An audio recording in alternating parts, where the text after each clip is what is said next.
നമ്മുടെ under ഗാർമെന്റ്സിന്റെ colour discuss ചെയ്യലാണ് അവരുടെ പണിയെങ്കിൽ പിന്നെ എങ്ങനെയാണ് ഇങ്ങനെ ഒരു സ്ഥലത്ത് വന്നിരുന്ന് നമ്മൾ വന്ന് ഇരിക്കുക? അഭിമാനത്തോടെ പറയുന്ന കണ്ടിട്ടുണ്ട് ഞാൻ. ആ അരുൺകുമാർ അരവിന്ദനെ നമ്മൾ വീട്ടിലിരുത്തിയതല്ലേ. ആന്റോ ജോസഫും ബി രാഗേഷും ഒക്കെ ഇങ്ങനെയൊക്കെ പറയുമോ? അവർക്ക് ഇങ്ങനെയൊക്കെ ഇങ്ങനെയുള്ള കാര്യങ്ങളിലൊക്കെ അവർക്ക് താല്പര്യമുണ്ടോ എന്ന്? എന്താ അവർ മനുഷ്യരല്ലേ? അതോ അവർക്ക് അങ്ങനെയുള്ള കഴിവുകൾ ഇല്ലാത്തവരാണോ? ബേസിക്കലി ക്രിമിനൽസ് ആണ് ഇവരൊക്കെ. കൂടാതെ ഇവരുടെ ഏറ്റവും വലിയ ബാക്കപ്പ് എന്ന് പറയുന്നത് നമ്മുടെ നടന്മാര് തന്നെയാണ്. അപ്പൊ അവരുടെ ശിങ്കിടികളായിട്ടാണല്ലോ ഇവര് ബേസിക്കലി നടക്കുന്നത്. എൻ്റെ ഈ സുഹൃത്തുക്കൾ എന്ന് പറയുന്ന ആൾക്കാരാണ് ശരിക്കും പറഞ്ഞാൽ ഈ കേസിലെ പ്രതികൾ. ഇപ്പോൾ എന്ന് വെച്ചാൽ അതാണ് ഏറ്റവും പെയിൻഫുൾ. നമ്മളോട് അടുത്ത് നിന്നിരുന്ന, നമ്മളെല്ലാ കാര്യങ്ങളും ഷെയർ ചെയ്തിരുന്ന, എനിക്കതാണ് ഞാൻ തളർന്നു പോയത്. ഞാൻ ഇനി ആരോട് പോയി പറയും? ഏറ്റവും അടുത്ത സുഹൃത്തുക്കളെന്ന് വിചാരിച്ചിരുന്ന സന്ദീപും അനിലേട്ടനും ഒക്കെ തന്നെയാണ് ഈ കേസിലെ പ്രതികളിപ്പോ. ഫുൾ മാനിപ്പുലേഷൻ ആണ്. ഇവരുടെ കൂടെ എങ്ങനെ ഇവരുടെ ഭാര്യമാര് പോലും നിൽക്കുന്നത്? എങ്ങനെ ഇവരെ വിശ്വസിക്കുന്നത്? വെറും കള്ളന്മാരല്ലേ. ഗാരവന്റെ ഇഷ്യൂവിനെ അവിടെ വിളിച്ചു വരുത്തി അവരോട് ചോദിക്കുകയാണ്, എത്ര പ്രാവശ്യം ബാത്റൂമിൽ പോയി? അവർ പറഞ്ഞു, ഞാൻ എത്ര പ്രാവശ്യം പോയി. അതെന്തിനൊക്കെ പോയി? അപ്പൊ ഒരു 5-8-10 ആണുങ്ങൾ നിരന്നിരുന്നിട്ട് ഒരു സ്ത്രീയോടാണ് ചോദിക്കുന്നതെന്ന് ആലോചിക്കണം. അപ്പൊ ഒരാൾ ചോദിക്കുമ്പോൾ നിങ്ങൾ എത്ര പ്രാവശ്യം ഇതിന് പോയി എന്ന് പറഞ്ഞു ചോദിക്കുമ്പോൾ മറ്റേ ആൾക്കാർ ചിരിക്കുകയായിരിക്കും, മറ്റേ ആൾക്കാരുടെ മുഖത്ത്. അപ്പൊ നമ്മൾ ഈ ഇരിക്കുന്ന സ്ത്രീയുടെ അവസ്ഥ ഒന്ന് ആലോചിച്ച് നോക്കി. ഒരു സ്ത്രീയെ, ഒരു പ്രൊഡ്യൂസർ, ഒരു പെൺകുട്ടി അഭിനയിക്കാൻ വന്നൊരു പെൺകുട്ടിയെ ഒരു പ്രൊഡ്യൂസർ കയറി പിടിച്ചതിൻ്റെ ഒരു ഇഷ്യൂ ആയിരുന്നു. Hi, hello, welcome to Django space. ഞാൻ സ്നേഹ. ഇന്ന് എൻ്റെ കൂടെ ഉള്ളത് മലയാള സിനിമയിലെ ഒരു പ്രധാനപ്പെട്ട ആളാണ്, അഭിനേത്രിയാണ്, പ്രൊഡ്യൂസറാണ്. മറ്റാരുമല്ല, നമ്മുടെ സ്വന്തം സാന്ദ്ര ചേച്ചി. സാന്ദ്ര ചേച്ചി, നമസ്കാരം. നമസ്കാരം ചേച്ചി. എന്തൊക്കെയുണ്ട് വിശേഷങ്ങൾ? വിശേഷങ്ങളൊക്കെ അറിയുന്നുണ്ട്, സുഖമായിട്ടിരിക്കുന്നു വിശ്വസിക്കുന്നു. ചേച്ചി, ഒരുപാട് പ്രശ്നങ്ങൾ ഇപ്പൊ നമ്മൾ കഴിഞ്ഞ കുറച്ച് ദിവസങ്ങളായിട്ട് കേൾക്കുന്നുണ്ട്. അപ്പൊ അതിന്റെ പിന്നിലുള്ള കാര്യങ്ങളൊക്കെ നമ്മൾ സംസാരിച്ചു.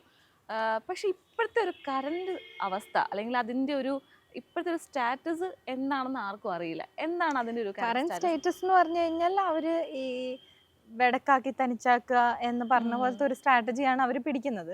കാര്യം എന്നെ സപ്പോർട്ട് ചെയ്ത് വരുന്ന ആൾക്കാരെ പേഴ്സണലി വിളിച്ച് പറയുക, സപ്പോർട്ട് ചെയ്യരുത്, ഞങ്ങളുടെ കൂടെ നിൽക്കണം എന്നൊക്കെ പറഞ്ഞ് അവരെന്തൊക്കെയോ എനിക്കെന്തോ നന്മകൾ ഒരുപാട് ചെയ്തിട്ടുള്ള ആൾക്കാരാണെന്നൊക്കെ പറഞ്ഞ് കൺവിൻസ് ചെയ്യാനായിട്ട് ശ്രമിക്കുക. അങ്ങനെ അതുകൊണ്ട് തന്നെ ഞാൻ എന്നെ വിളിക്കുന്നവരോട് ഞാൻ പറയും, നിങ്ങൾ പുറത്തു വന്ന് പറയണ്ട എന്നെ സപ്പോർട്ട് ചെയ്യുന്നു എന്നുള്ളത്. പറഞ്ഞാൽ നിങ്ങൾക്കും ഡാമേജ് ആണ്. മാത്രമല്ല, സിനിമ ഇൻഡസ്ട്രിയിൽ നിന്നുള്ള ഒരാളല്ല എന്നുണ്ടെങ്കിൽ കുഴപ്പമില്ല. അത് വന്നിട്ട് പറഞ്ഞ് അവരെ പേഴ്സണലി വിളിച്ച് ഇവരെല്ലാവരും സംസാരിക്കുക. അപ്പം എന്തൊക്കെയാണേലും ഇത്രയും വലിയ അസോസിയേഷൻ, അതിന്റെ തലപ്പത്തിരിക്കുന്ന ആൾക്കാർ ഇങ്ങനെ വിളിക്കുന്നു, സംസാരിക്കുന്നു, അവരോട് പേഴ്സണലി റിക്വസ്റ്റ് ചെയ്യുന്നു, ഹെൽപ്പ് ചെയ്യരുത്, സഹായിക്കരുത്, സപ്പോർട്ട് ചെയ്യരുത് എന്നൊക്കെ പറയുമ്പോൾ അവരത് കേൾക്കുമെന്നുള്ള പ്രതീക്ഷയിലായിരിക്കാം ഇങ്ങനെയൊക്കെ ചെയ്യുന്നത്. എങ്ങനെയൊക്കെ തളർത്താൻ നോക്കിയാലും എൻ്റെ ഭാഗത്ത് സത്യവും നീതിയും ഉള്ളിടത്തോളം കാലം ഞാൻ അതിൽ വിജയിക്കുക തന്നെ ചെയ്യും. അതിൽ എന്നെ അങ്ങനൊന്നും തളർത്താൻ ഇനി അവർക്ക് പറ്റില്ല. ഇപ്പം നമ്മള് ഇപ്പോൾ ഒരു സിനിമ എന്ന് പറയുമ്പോഴത്തേക്കിന് നമ്മൾ സാധാരണക്കാർക്ക് അതൊരു എൻ്റർടൈൻമെൻറ്റ് മാത്രമാണ്. പക്ഷെ അവിടെ നടക്കുന്ന പ്രശ്നങ്ങൾ വരുമ്പോഴത്തേക്കിന് ആൾക്കാരിങ്ങനെ പലതും പറഞ്ഞുണ്ടാക്കുമല്ലോ. അപ്പോൾ അവർ നോക്കുമ്പോഴത്തേന് സാന്ദ്ര ഒരു കാര്യം പറയുന്നു, അല്ലെങ്കിൽ പ്രൊഡ്യൂസേഴ്സ് അസോസിയേഷനിലുള്ള ഭാരവാഹികൾ വേറെ കുറച്ച് കാര്യങ്ങൾ പറയുന്നു. എന്തുകൊണ്ടോ അവരിങ്ങനെ പല പല കാര്യങ്ങളായിട്ട് ഇങ്ങനെ, അതാണ് അവര് പുറത്തേക്ക് വരുന്നില്ല. അവര് ഭയന്ന് ഒളിച്ചോടി ഇരിക്കുകയാണ്. അവര് പുറത്തേക്ക് വരുന്നില്ലല്ലോ, അവർക്ക് ഭയമാണ്. അവർക്ക് എന്താ ആൻസർ ചെയ്യണം എന്നറിയില്ല. കാര്യം ഞാൻ ചോദിച്ച പല ചോദ്യങ്ങൾക്കും അവർക്ക് ഉത്തരമില്ല. എനിക്ക് നേരെ ഒരു അതിക്രമം ഉണ്ടായി, അത് ഞാൻ തുറന്നു പറഞ്ഞു. അത് ഞാൻ തുറന്നും എല്ലാവരിലേക്കും പറയുന്നതിന് മുമ്പ് ഞാൻ അവരോട് തന്നെയാണ് പറഞ്ഞത്. നിങ്ങൾ ചെയ്തത് ശരിയായില്ല, അത് ചെയ്യാൻ പാടില്ലായിരുന്നു. ഒരു സ്ത്രീകളോടും ചെയ്യാൻ പാടില്ലാത്ത കാര്യമാണ് നിങ്ങൾ എന്നോട് ചെയ്തത്. ഒരു കമ്മിറ്റിയിൽ വിളിച്ച് വരുത്തി അപമാനിക്കുക എന്ന് പറയുന്നത്, നമ്മളിപ്പോൾ റോഡിൽ കൂടെ നടന്നു പോകുന്ന ഒരു പെൺകുട്ടിയെ അതിനെപ്പറ്റി കമന്റ് അടിക്കുന്നത് പോലെയോ അല്ലെങ്കിൽ എവിടെയെങ്കിലും ഇരുന്ന് കമന്റ് അടിക്കുന്ന പോലെ അല്ല, ഒരു കമ്മിറ്റിയിലേക്ക് വിളിച്ചു വരുത്തി അപമാനിക്കുന്നത്. അത് ചെയ്യാൻ പാടില്ലാത്ത കാര്യമായിരുന്നു. നമ്മൾ നിങ്ങളെ വിശ്വസിച്ചിട്ടാണ് ഇങ്ങനൊരു സ്പേസിൽ വന്നിരിക്കുന്നത്. അവിടെ നമ്മുടെ അണ്ടർ ഗാർമെന്റ്സിന്റെ കളർ ഡിസ്കസ് ചെയ്യലാണ് അവരുടെ പണിയെങ്കിൽ പിന്നെ എങ്ങനെയാണ് ഇങ്ങനെ ഒരു സ്ഥലത്ത് വന്നിരുന്ന് നമ്മൾ വന്ന് ഇരിക്കുക? മനസ്സിലായി. ഇപ്പൊ ഞാൻ പൊതുവെ എന്താ പറയാ, ഞാൻ അങ്ങനെ എക്സ്പോസ്ഡ് ആയിട്ട് ഡ്രസ് ചെയ്യുന്ന ഒരാളോ അങ്ങനെയൊന്നും അല്ല. അപ്പൊ ഞാൻ എന്നിട്ട് പോലും നമ്മളെ പോലുള്ള ഒരു ആൾക്ക് ഇതാണ് സ്ഥിതിയെങ്കിൽ ഒരു ഒരു സാധാരണ ആൾക്ക് സ്ഥിതി എന്തായിരിക്കും? ഇപ്പോഴത്തെ ജനറേഷനിലെ പിള്ളേര് ഇപ്പൊ എന്തെല്ലാം രീതിയിൽ ഡ്രസ്സ് ചെയ്യുന്ന കുട്ടികളുണ്ട്. അപ്പൊ അങ്ങനെയൊക്കെ ഉള്ള കുട്ടികൾ അവർക്ക് അവരുടെ ബോഡിയിൽ കോൺഫിഡന്റ് ആണ്, അവര് അതുപോലെ ഡ്രസ്സ് ചെയ്യുന്നുണ്ട്. അങ്ങനെയുള്ള പിള്ളേരൊക്കെ ഇവരുടെ മുന്നിൽ പോയി എങ്ങനെ ഇരിക്കും ഞാൻ ആലോചിക്കുന്നത്. ഇപ്പൊ ചേച്ചിയെ പോലെ ഇത്രയും പവർഫുൾ ആയിട്ടുള്ള ലേഡി, ആ ഒരു ലേഡിയെ പോലും അവിടേക്ക് വിളിച്ച് അങ്ങനെ ഒരു സദസ്സിൽ കൊണ്ടുവന്ന് ഒന്ന് ഹറാസ് ചെയ്യാം എന്നുള്ള ധൈര്യം ഇവർക്ക് എങ്ങനെ എവിടെ നിന്നുണ്ടായി എന്നാണ് ചേച്ചിക്ക് തോന്നുന്നത്? ഈ പാഞ്ചാലിയെ വസ്ത്രാക്ഷേപം ചെയ്ത് കേട്ടില്ല, അതൊരു വലിയ സഭയിലാണ് പാഞ്ചാലിയെ വസ്ത്രാക്ഷേപം ചെയ്തേക്കുന്നത്. അതേപോലെ തന്നെയാണ് അവർക്ക് ഇത് എവിടുന്ന് ഈ ധൈര്യം കിട്ടിയെന്ന് ചോദിച്ചാൽ അവർക്ക് ആ വർഷങ്ങളായിട്ട് അവരുടെ കയ്യിലിരിക്കുന്ന അധികാരത്തിൽ നിന്നാണ് ഈ ധൈര്യം ഉണ്ടാവുന്നത്. ഈ അധികാരം ഉപയോഗിച്ച് ഞങ്ങൾക്ക് എന്തും ചെയ്യാം എന്നുള്ളൊരു തോന്നലുണ്ടല്ലോ, ആ തോന്നലിൽ നിന്നാണ് ആരെയും അപമാനിക്കാം, ആരെയും എന്തും പറയാം, ആർക്ക് വേണേലും ബാൻ ഇടാം, ആരെ വേണേലും ഉപദ്രവിക്കാം, ഞങ്ങളെ അനുസരിച്ചില്ല. ഇപ്പം സെക്രട്ടറി ആയിരിക്കുന്ന ബി രാഗേഷ് എന്ന് പറയുന്ന ആളുടെ ഒരു പടം ചെയ്ത അരുൺ കുമാർ അരവിന്ദ് എന്ന് പറഞ്ഞ ഡയറക്ടറിന്റെ ഏറ്റവും നല്ല സമയം മുഴുവൻ കളഞ്ഞ അയാളെ വീട്ടിലിരുത്തി. എത്രയോ എന്താ പറയാ, അത്രയും ടാലന്റഡ് ആയിട്ടുള്ള ഒരു ഡയറക്ടറായിരുന്നു. മനസ്സിലായോ? ഇപ്പം അരുൺ എവിടെയെങ്കിലും ഒക്കെ ഇരുന്ന് കേൾക്കുന്നുണ്ടാവും ഇത്. അത്രയും നല്ല ടാലന്റഡ് ആയിട്ടുള്ള ഒരു ഡയറക്ടർ വീട്ടിലിരുത്തി. അത് പലപ്പോഴും അഭിമാനത്തോടെ പറയുന്ന കണ്ടിട്ടുണ്ട് ഞാൻ. ബി രാഗേഷ് അഭിമാനത്തോടെ പറയുന്ന കണ്ടിട്ടുണ്ട് ഞാൻ. ആ അരുൺകുമാർ അരവിന്ദനെ നമ്മൾ വീട്ടിലിരുത്തിയതല്ലേ, കണ്ടില്ലേ എന്ന് പറഞ്ഞിട്ട് ഒരാളുടെ അതേപോലെ തന്നെ വിനയനങ്ങളോട് ചെയ്തു. പക്ഷെ വിനയനങ്ങൾ ഫൈറ്റ് ചെയ്തു, തിരിച്ച് ഫൈറ്റ് ചെയ്ത് കയറുന്നു. എന്നാൽ പോലും എത്ര ഫൈറ്റ് ചെയ്തെന്ന് പറഞ്ഞാലും അവരുടെ ലൈഫിലെ ഏറ്റവും സുവർണ കാലഘട്ടം അത് മുഴുവൻ ഇവർ കളഞ്ഞു. അവർക്ക് ചെയ്യാൻ സിനിമകൾ, അവർക്ക് ഉണ്ടായിരുന്ന സിനിമകളെല്ലാം കളഞ്ഞു. പിന്നെ ഇവരോട് തിരിച്ച് ഫൈറ്റ് ചെയ്ത് 1-2 സിനിമകൾ ചെയ്തിട്ടുണ്ട് എന്നുള്ളതല്ലാതെ ആ കിട്ടേണ്ട ഫുൾ പൊട്ടൻഷ്യൽ അവർക്ക് കിട്ടിയില്ല. മനസ്സിലായോ? ഇപ്പം അരുൺകുമാർ അരവിന്ദ് ഒക്കെ വെറും ഒരു എക്സാമ്പിൾ ആണ്. അങ്ങനെ എത്രയോ പേരെ ഇവർ വീട്ടിലിരുത്തിയേക്കുന്നു. ഇവരോട് മോശം ചെയ്താൽ അവർ വീട്ടിലിരിക്കും. കാര്യം പിന്നെ പടം ചെയ്യാൻ പറ്റില്ല. എത്ര വലിയ ഡയറക്ടർ ആണെങ്കിലും എത്ര വലിയ ആളാണെങ്കിലും ഇതാണ് അവരുടെ ഒരു രീതി. ഏതാണ് ഈ ബി രാഗേഷ് ഒക്കെ ഇങ്ങനെ ഈ പാവത്തെ പോലെ ഇങ്ങനെ ഇരുന്നോണ്ട് ചെയ്യുന്നത് ഇങ്ങനത്തെ കാര്യങ്ങൾ. അത് ഞാൻ ആളുകൾക്ക് മനസ്സിലാവാൻ വേണ്ടിയിട്ടൊരു എക്സാമ്പിൾ പറഞ്ഞു തന്നതാണ്. അല്ലാതെ ചില ആണുങ്ങൾ ഇരുന്ന് കരയുകയും സഹതാപത്തോടെ പാവത്തെ പോലെ സംസാരിക്കുന്ന കാണുമ്പോൾ നമ്മൾ വിചാരിക്കും, അയ്യോ പാവങ്ങള്, അവരെ കൊണ്ട് ഇതൊന്നും പറ്റത്തില്ല. ഇപ്പൊ പലരും എന്നോട് പറയുന്നത്, ആൻഡോ ജോസഫും ബി രാഗേഷും ഒക്കെ ഇങ്ങനെയൊക്കെ പറയുമോ, അവർക്ക് ഇങ്ങനെയുള്ള കാര്യങ്ങളിലൊക്കെ അവർക്ക് താല്പര്യമുണ്ടോ എന്ന്. എന്താ അവര് മനുഷ്യരല്ലേ, അതോ അവർക്ക് അങ്ങനെയുള്ള കഴിവുകൾ ഇല്ലാത്തവരാണോ? എനിക്കത് മനസ്സിലാവുന്നില്ല. അങ്ങനെയൊക്കെ ചോദിക്കുന്നവരും ഉണ്ട്. അവരൊക്കെ ബേസിക്കലി ക്രിമിനൽസ് ആണ് ഇവരൊക്കെ. ഒരുപാട് കാര്യങ്ങൾ പല ആളുകളെയും ദ്രോഹിച്ചും ഈ പല സാമ്രാജ്യങ്ങളും ഉണ്ടായേക്കുന്നത് ഇങ്ങനെയാണെന്ന് കേട്ടിട്ടില്ലേ? പലരെയും ദ്രോഹിച്ചും പലരെയും ചവിട്ടി താഴ്ത്തിയും ഒക്കെയാണ് ഇതിന്റെ മണ്ടേ കയറി ഇങ്ങനെ ഇരിക്കുന്നത്. പക്ഷേ എത്രയോ വർഷങ്ങളോളം ഇവിടം ഭരിച്ചിരുന്ന, ഇവിടം മാത്രമല്ല ഇന്ത്യ മാത്രമല്ല, എത്രയോ കൺട്രീസ് ഭരിച്ചിരുന്നതാണ് ബ്രിട്ടൻ. ഇപ്പൊ ബ്രിട്ടന്റെ അവസ്ഥ എന്താണ്? ഇപ്പൊ ഒരു സാമ്രാജ്യങ്ങളും അധിക നാൾ നിൽക്കില്ല. ലൈഫ് ലോങ് ഇവർക്ക് ഇത് കൊണ്ടുപോകാനൊന്നും നടക്കില്ല. ബ്രിട്ടൻ തകർന്നില്ലേ, അതേപോലെ തന്നെ ഇവരും തകരും. ഇപ്പൊ നമുക്ക് ഒരു പ്രശ്നം ഉണ്ടായത്, ഈ ഒരു പ്രൊഡ്യൂസർ അസോസിയേഷൻ ആയിക്കോട്ടെ, അല്ലെങ്കിൽ സിനിമാ മേഖലയിലെ ഏതൊരു ഒരു മേഖല ആയിക്കോട്ടെ, ഇവിടെ ചേച്ചി പറഞ്ഞിട്ടുണ്ട് ചേച്ചിക്ക് അങ്ങനെ ആരോടും പേഴ്സണൽ റിവെഞ്ച് ഇല്ല, പ്രൊഫഷണലാണ്, അല്ലെങ്കിൽ എൻ്റെ ഒരു വർക്ക് നടക്കാത്തതിലുള്ള ബുദ്ധിമുട്ട് കൊണ്ടാണ് ഞാൻ പ്രതികരിക്കുന്നത്. പക്ഷെ അപ്പുറത്ത് ഓപ്പോസിറ്റ് സൈഡിലേക്ക് വരുമ്പോൾ അവരത് പേഴ്സണൽ റിവെഞ്ചിലേക്കാണോ ഇത് മാറ്റിക്കൊണ്ടിരിക്കുന്നത്? അതെ, അവര് പേഴ്സണലി എന്നെ എല്ലാ രീതിയിലും അറ്റാക്ക് ചെയ്യാനായിട്ട് ശ്രമിക്കുകയാണ്. അപ്പൊ ഞാൻ ഇപ്പൊ പല കാര്യങ്ങളും ഞാൻ തുറന്നു പറയുന്നത് പോലും എന്നെ ഇങ്ങനെ 4 സൈഡിൽ നിന്നും അറ്റാക്ക് ചെയ്തിട്ടാണ്. എന്നെ ഈ അറ്റാക്ക് ചെയ്യുമ്പോൾ ഒരു എന്നെ അങ്ങനെ സ്ത്രീയായിട്ടൊന്നും അവർ കാണണ്ട, പക്ഷെ ഒരു മനുഷ്യനായിട്ട് കരുതിയെങ്കിലും ഉപദ്രവിക്കാതിരുന്നൂടെ അവർക്ക്? ഞാൻ അവരോട് അവരെന്നോടൊരു മോശം കാര്യം ചെയ്തു, ഞാൻ അവരോട് അത് പറഞ്ഞു, നിങ്ങൾ ചെയ്തത് ശരിയായില്ല, അവരൊരു സോറി പറയാൻ തയ്യാറായില്ല, ഒന്നും റെഡിയായില്ല. അപ്പൊ ഞാൻ അതിന്റെ നിയമപരമായ വഴിക്ക് ഞാൻ മുന്നോട്ട് പോയി. ഞാൻ കേസ് കൊടുത്തു, ഞാൻ നിയമപരമായിട്ട് അത് ഞാൻ 4 വ്യക്തികൾക്ക് അഗേൻസ്റ്റ് ആണ് കൊടുത്തേക്കുന്നത്, അല്ലാതെ അസോസിയേഷൻ അഗേൻസ്റ്റും അല്ല. അതിന് എന്നോട് പ്രതികാരം കാണിക്കുന്ന എന്തിനാണ്? ഞാനപ്പോൾ തെറ്റ് ചൂണ്ടിക്കാണിക്കാൻ പാടില്ലായിരുന്നു, ഞാനത് സഹിക്കണമായിരുന്നു. ഞാൻ സഹിച്ചു പിടിച്ചു കഴിഞ്ഞാൽ നാളെ വേറൊരു കുട്ടിക്ക് ഇതിന്റെ മുകളിൽ സംഭവിച്ചാൽ അതിന് ഞാൻ ഉത്തരവാദിയായി മാറുകയല്ലേ? ഞാൻ ഇന്നത് മിണ്ടാതിരുന്നാൽ നാളെ വേറൊരു കുട്ടിക്ക് ഇതിലും മോശം അനുഭവം അവിടെ നിന്ന് ഉണ്ടായാൽ ഞാനും കൂടെ പാട്ടാവുമല്ലേ അതിനകത്ത്? അതിന് ഞാൻ തയ്യാറല്ല. ഇപ്പൊ കഴിഞ്ഞ കുറെ വർഷങ്ങളായിട്ട് നമ്മൾ ഈ ഒരു മലയാള സിനിമ നോക്കുവാണെങ്കിൽ അതിൽ ശബ്ദമുയർന്ന കുറച്ച് പേരിൽ ഒരാളാണ് ചേച്ചി. കാരണം അധികം ആരും ശബ്ദം ഉയർത്തുന്നില്ല. അപ്പൊ ഇങ്ങനെ വരുമ്പോഴത്തേക്കിന് ഈ ഒരു ശബ്ദം ഉയർത്തുമ്പോഴേ ഇവരുടെ ഭാഗത്തു നിന്നുണ്ടാകുന്ന ആ ഒരു റെസ്പോൺസ് ഉണ്ടല്ലോ, അത് ചേച്ചിയെ മാത്രമാണ് ബാധിക്കുന്നതോ ചേച്ചിയുടെ കൂടെ ഉള്ളവരെയും ബാധിക്കുന്നുണ്ടോ അത്? അതായത് ശബ്ദമുയർത്തുന്നവരെ ഭയപ്പെടുത്തുക, മിണ്ടാതിരിപ്പിക്കുക എന്നൊക്കെ പറയുന്നത് ഭയങ്കര പ്രാചീന കാലത്തുള്ള രീതിയാണ് അതൊക്കെ. അത് അവർ പിന്തുടരാനുള്ള കാരണം എന്ന് പറഞ്ഞാൽ അവർക്ക് കിട്ടുന്ന ഈ സപ്പോർട്ടാണ്. അതായത് അവർക്ക് വേണ്ടി അതായത് ഈ പറയുന്ന പ്രൊഡ്യൂസേഴ്സ് പല രാഷ്ട്രീയ സംഘടനയിലും ഉള്ള ആൾക്കാരാണ്. ഈ പറയുന്ന ഇവിടെ വളരെ ശക്തമായി നിൽക്കുന്ന 3 രാഷ്ട്രീയ സംഘടനയിലുമുള്ള ആൾക്കാരുണ്ട്. കൂടാതെ ഇവരുടെ ഏറ്റവും വലിയ ബാക്കപ്പ് എന്ന് പറയുന്നത് നമ്മുടെ നടന്മാർ തന്നെയാണ്. അപ്പൊ അവരുടെ ശിങ്കിടികളായിട്ടാണല്ലോ ഇവർ ബേസിക്കലി നടക്കുന്നത്. അതുകൊണ്ട് തന്നെ അവരുടെ സപ്പോർട്ട് ഇവർക്കുണ്ട് എന്നുള്ളൊരു ധൈര്യമാണ് അവരെ മുന്നോട്ട് കൊണ്ടുപോകുന്നത്.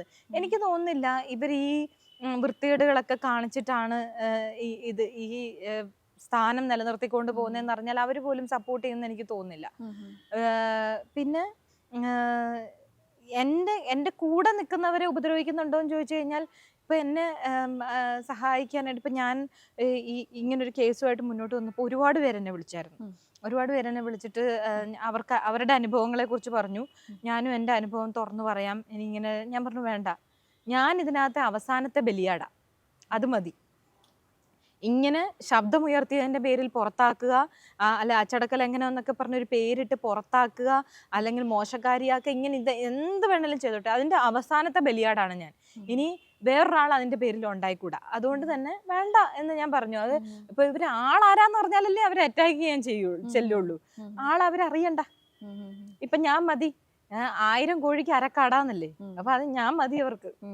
ഇപ്പൊ ഓരോ പ്രശ്നങ്ങൾക്കും ചേച്ചി ഇങ്ങനെ പ്രതികരിച്ചുകൊണ്ടിരിക്കുമ്പോഴത്തേക്കിന് അതായത് ഇതിൻ്റെ ഒരു മൂല കാരണം ഉണ്ടല്ലോ. ഇപ്പം ചേച്ചിക്ക് ഇപ്പോൾ എനിക്ക് തോന്നുന്നു സംസാരം ഉണ്ടായിരിക്കുന്നത് ഇപ്പോൾ റീസെൻ്റ്ലി ലിറ്റിൽ ഹേർട്സ് മുതലുള്ള ആ സിനിമയുടെ തുടർച്ചയായിട്ടുള്ള കുറച്ച് സംഭവവികാസങ്ങളാണ്. പക്ഷേ അത് മാത്രമാണോ ചേച്ചിയിലേക്ക് ഇവർ ഇത്രയും ഒരു കാര്യങ്ങൾ കൊണ്ടെത്തിക്കാനുള്ള കാരണം? അതോ നേരത്തെ തൊട്ട് ഇവർക്ക് ഇങ്ങനെ കുറച്ച് പ്രശ്നങ്ങൾ ഉണ്ടായി അതിൽ നിന്നുണ്ടായ കുറച്ച് കാര്യങ്ങൾ? ഫസ്റ്റ് സിനിമ മുതൽ എനിക്ക് ബുദ്ധിമുട്ടുകൾ ഉണ്ടായിട്ടുണ്ട്.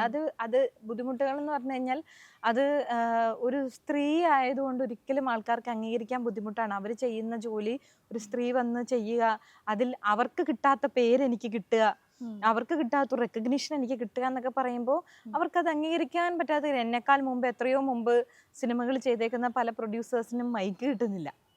മനസ്സിലായോ? അവർക്കൊരു കാര്യം പറയണമെന്ന് പറഞ്ഞാൽ ഒരു മീഡിയക്കാരും ചെല്ലുന്നില്ല. അതൊക്കെ അത് ഞാനൊന്ന് വിളിക്കുമ്പോഴേക്കും എനിക്കത് കിട്ടുന്നു. അതിലൊക്കെ ഒരുപാട് അസ്വസ്ഥതകളുള്ള ആൾക്കാരാണ് അവരെന്നുള്ളത് എനിക്കറിയാം. പലപ്പോഴും അവർ പറഞ്ഞിട്ടുമുണ്ട്. പക്ഷെ എനിക്ക് മൈക്ക് കിട്ടുന്നത് ഞാനൊരു നടിയും കൂടെ ആയതുകൊണ്ടാണ്, ഞാൻ സിനിമയിൽ അഭിനയിച്ചിട്ടും കൂടെ ഉള്ളത് കൊണ്ടാണ്, അല്ല നിർമ്മാതാവ് ആയതുകൊണ്ട് മാത്രമാണെന്ന് ഞാൻ കരുതുന്നില്ല. ആ ഒരു ബുദ്ധിമുട്ട് എനിക്ക് പണ്ട് മുതലേ ഉണ്ട്.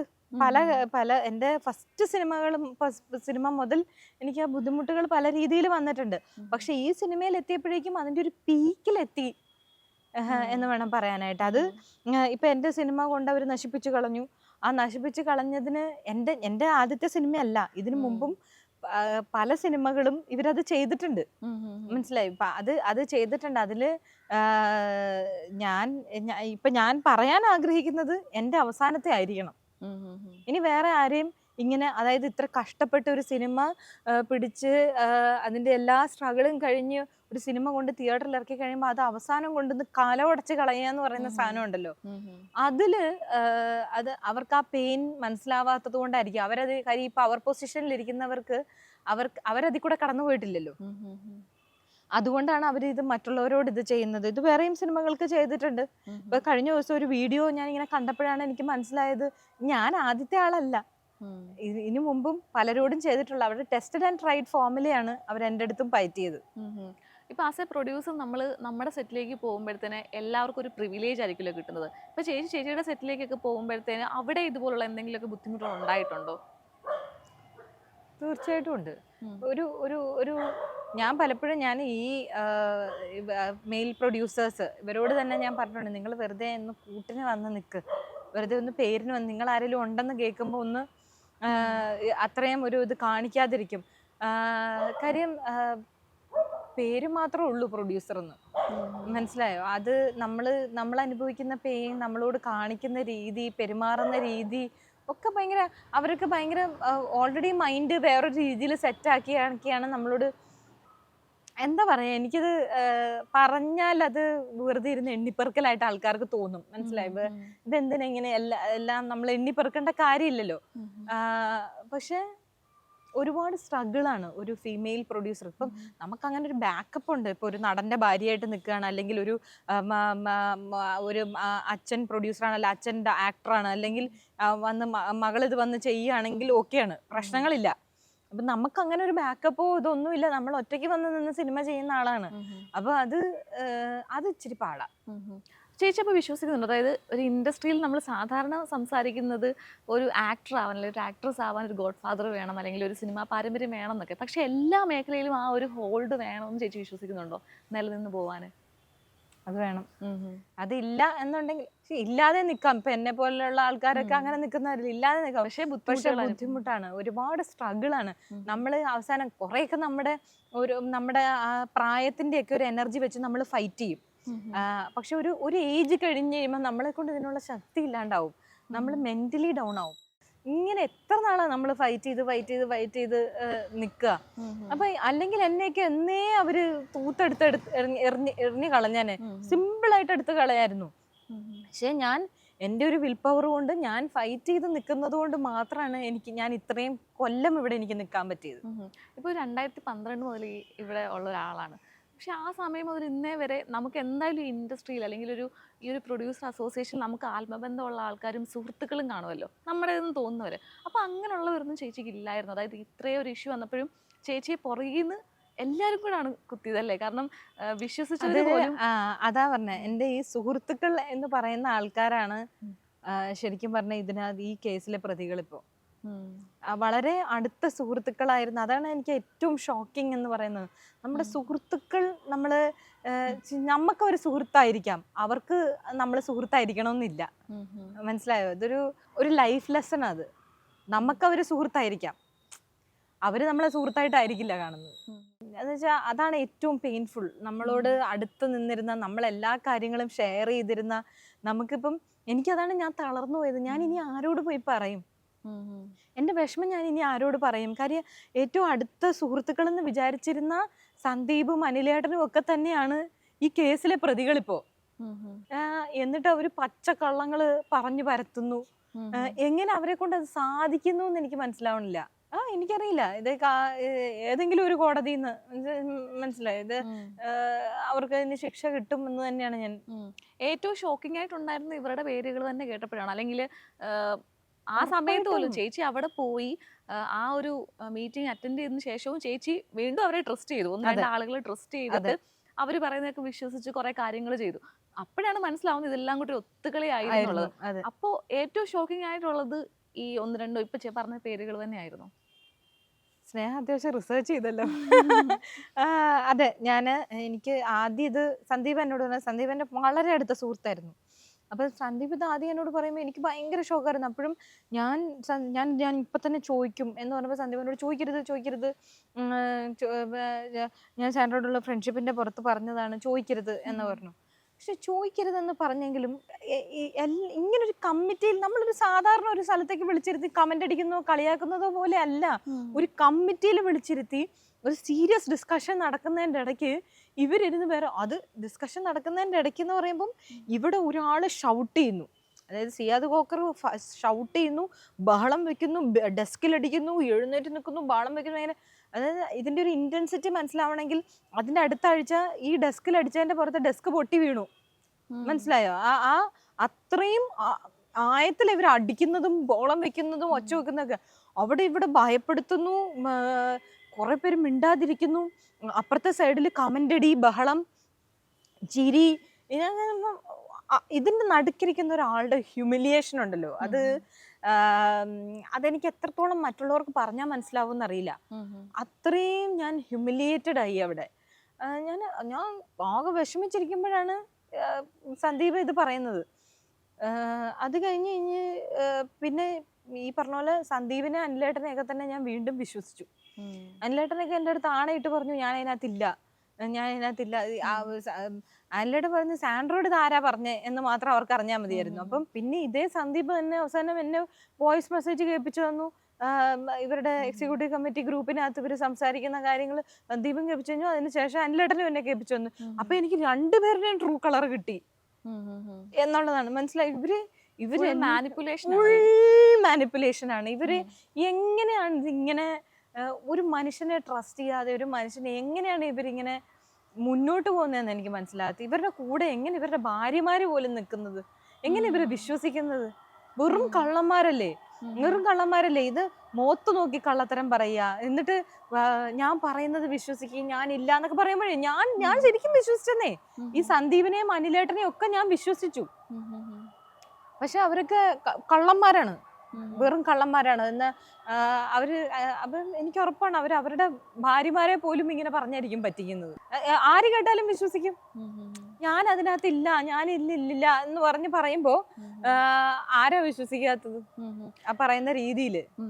ചേച്ചി ഇപ്പോൾ 2012 മുതൽ ഇവിടെ ഉണ്ടായിരുന്നപ്പം ചേച്ചിക്ക് ഓൾറെഡി ഇവരെ പറ്റിയൊക്കെ അറിയാമല്ലോ. കാരണം ഒരു അസോസിയേഷനിൽ വരുമ്പോഴത്തേന് ചേച്ചിയെ പോലെ തന്നെ മുമ്പും വേറെ ആരെങ്കിലും ഒക്കെ ഇതേപോലുള്ള സിറ്റുവേഷനിലൂടെ കടന്നു പോയിട്ടുണ്ടാവും. ചിലപ്പോൾ ആ സിറ്റുവേഷൻ അല്ലെങ്കിൽ ആ മീറ്റിങ്ങിൽ ചേച്ചി ഉൾപ്പെട്ടിട്ടുണ്ടാവും.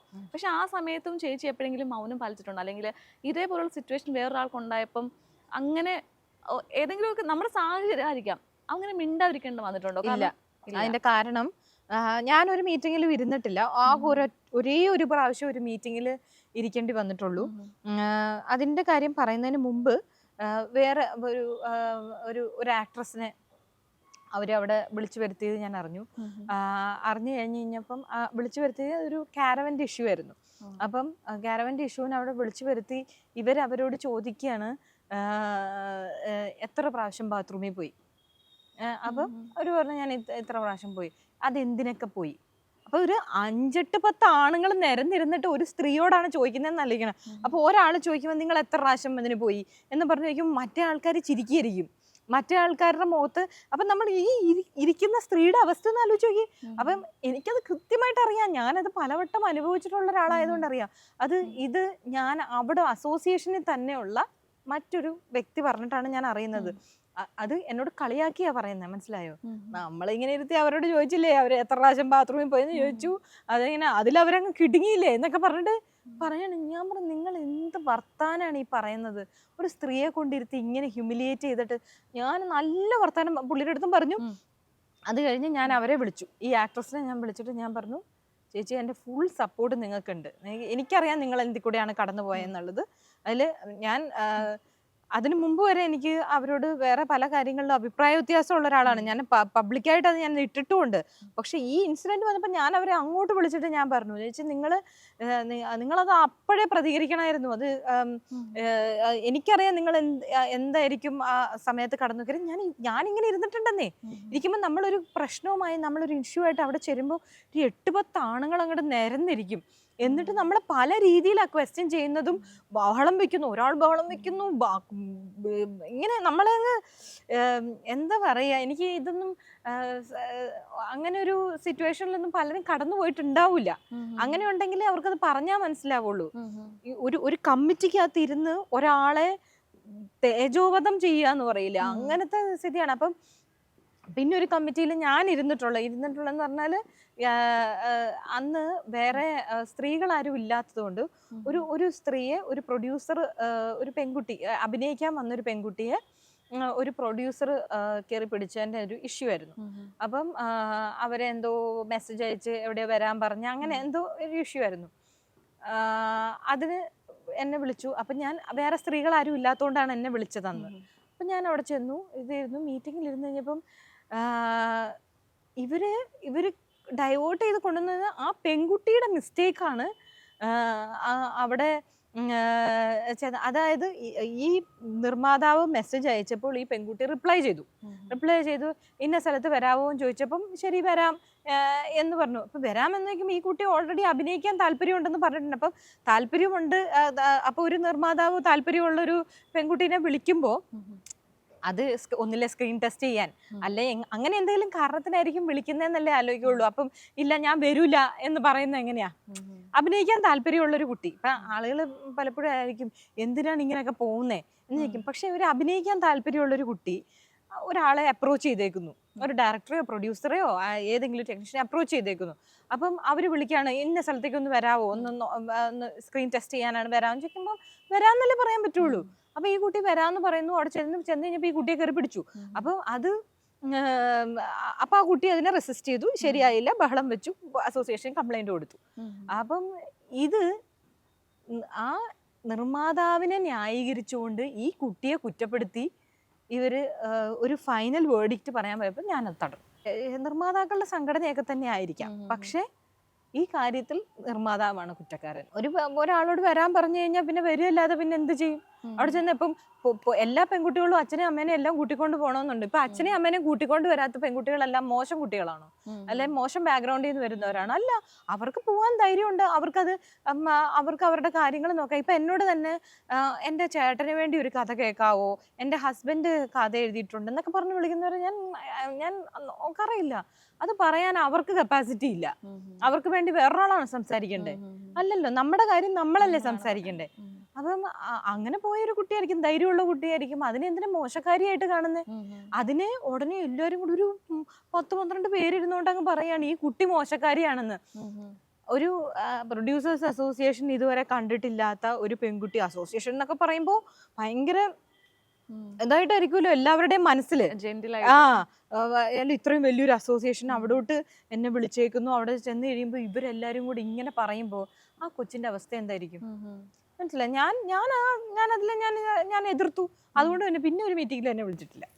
സത്യം പറഞ്ഞാൽ ഇതേ സിറ്റുവേഷനിലാണ് ചേച്ചിയും കടന്നു പോയത്. കാരണം ഇപ്പൊ അങ്ങോട്ടേക്ക് പോകുമ്പോൾ ചേച്ചിയുടെ മാനസികാവസ്ഥ അതാണ്. കാരണം എൻ്റെ ഫ്രണ്ട്സ് ആണ്, അല്ലെങ്കിൽ മനസ്സിലാക്കും, ഒരു പ്രൊഡ്യൂസറിന്റെ വിഷമം മറ്റ് ആൾക്കാർക്കൂടെ മനസ്സിലാവും എന്ന് വിചാരിച്ച് എന്തെങ്കിലുമൊക്കെ ഒരു സൊല്യൂഷൻ കാണാൻ വേണ്ടിയിട്ടായിരിക്കുമല്ലോ ചേച്ചിയും ആ ഒരു മീറ്റിംഗിലേക്ക് പോയത്. പക്ഷെ ചേച്ചിയും ഇതേ കാര്യങ്ങളാണ് നേരിടേണ്ടി വന്നത്. അല്ല, എൻ്റെ കാര്യം എന്ന് പറഞ്ഞാൽ എന്നെ അവർ ട്രാപ്പ് ചെയ്തതാ. എന്നെ ആ സിറ്റുവേഷനിലേക്ക് അവർ കൊണ്ടിരുത്തിയതാ. മനസ്സിലായോ? അത് ഞാൻ ഷെയ്നെ വെച്ചൊരു പടം ചെയ്തു എന്നുള്ളൊരു കാരണം കൊണ്ട് എന്നെ അവർ ട്രാപ്പ് ചെയ്ത് അവിടെ കൊണ്ടുവന്നിരുത്തി. കാര്യം എൻ്റെ പടത്തെ നശിപ്പിക്കാൻ ശ്രമിച്ചു, അത് ഇതാക്കി, അത് വേണ്ട രീതിയിൽ ആളുകളിലേക്ക് എത്തിയില്ല.